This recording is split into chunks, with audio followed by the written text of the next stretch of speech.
Well, hello everybody and welcome back to my garage. Some good news today.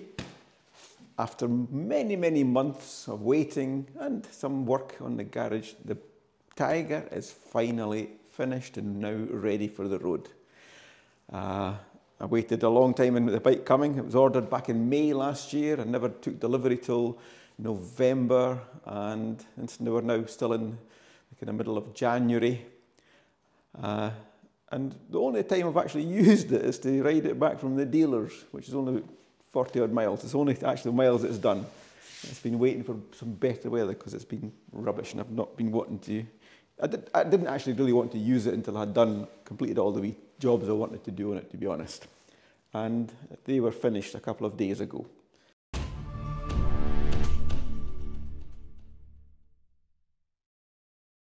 Some of the things that I've done to this bike, basically to make it mine and to make it fit for all the tasks that I have in store for it. We walk around. Basically, it's got all the GIVI luggage fitted to it. Here, top box, panniers, and a wee tank bag as well. On this pannier here, I've got a wee mounting here, because as you probably know, well, I like to do some filming when I'm out and about, so I've got various camera positions. I can use my wee drift cameras, so I can stick one on here. I've got a similar mount on the other side, so I can just move that across to the other side should I want it on there. I've put that back there just now. Another camera mount position I've got is down here on the front crash bar, or engine bar. It's another drift mount here as well, which takes a nice picture of the front suspension actuating and the brakes as well. That's a really good shot when you see it actually in action. So that's a really good wee position as well. And again, it just clips off if I don't want it. I can move the cameras about the bike.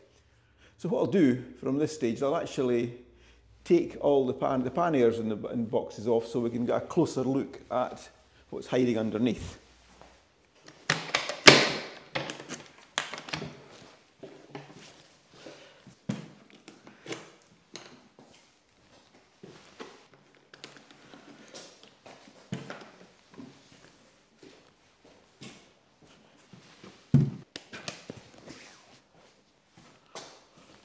So that's basically all the luggage taken off.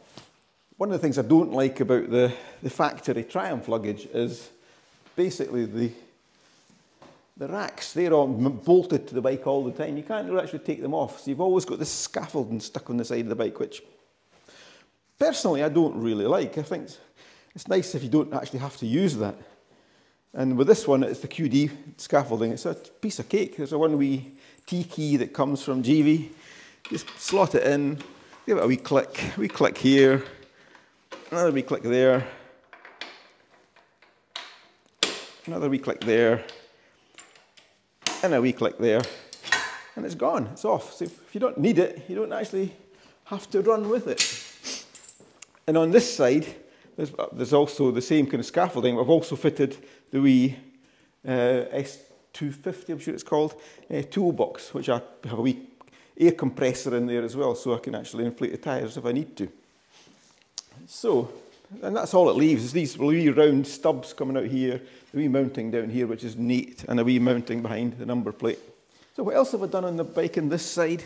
Well, as you know, I've lowered the bike. I've fitted links to the back end, Lust Racing lower links. I showed that in a previous video.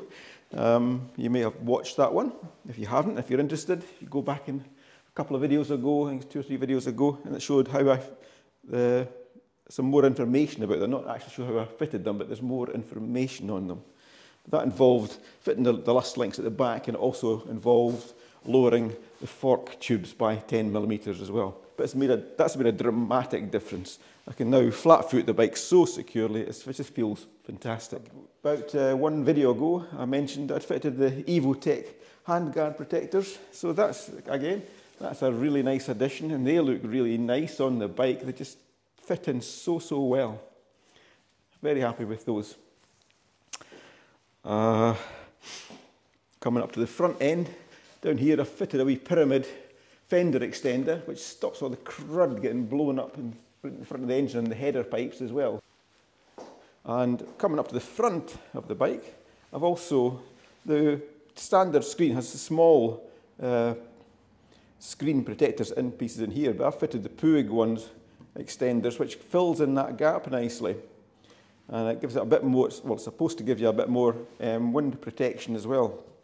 And again, also the EVOTECH Sat Nav mounting as well for my Sat Nav. Again, that's easy to adjust as well. Just flick it up with the new levers on here.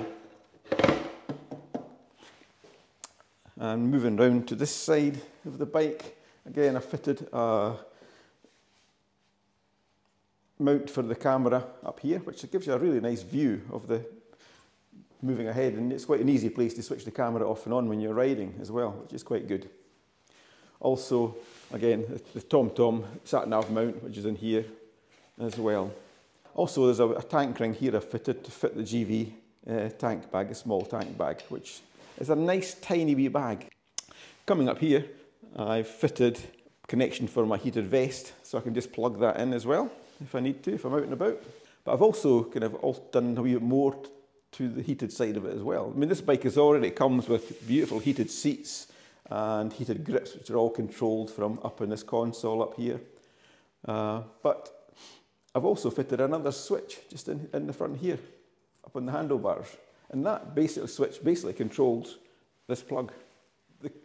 The Kais clothing I've got comes with a controller, which you can have 3 heat settings on the controller. Or you can do away with the controller, and there's a wee link piece you can put in, and it bypasses the controller.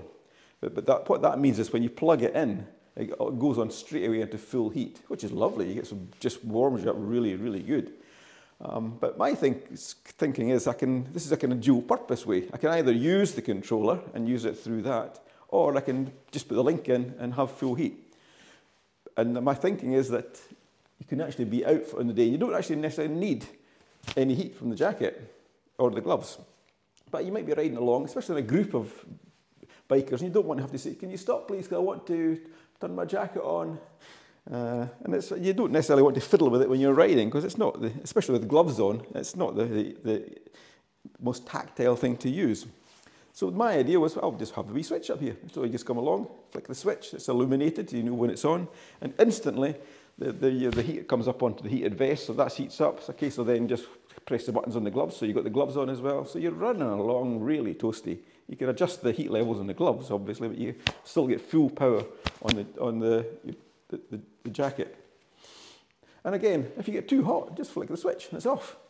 It works so good, you don't have to stop and adjust it. Another thing I've done on this side, coming down to the bottom, on the side stand foot, I've put a side stand shoe on it from SW-Motech, which is really, really nice. And coming along is, again, I've fitted the Scott Oiler, the xSystem, the electric xSystem.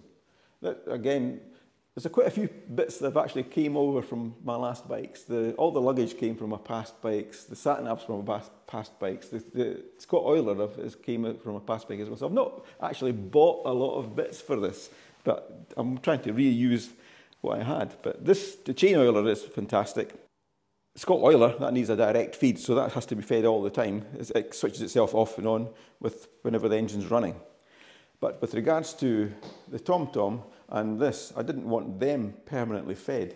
So again, I had a Healtech Thunderbox, which is a wee electronic control unit, which is fitted underneath the phone holding box, charging box under the rear seat. So it's tucked away at the back there, and that switches on when the engine's running. So the power will only come up to these there in the TomTom when the machine is actually, when the engine's running.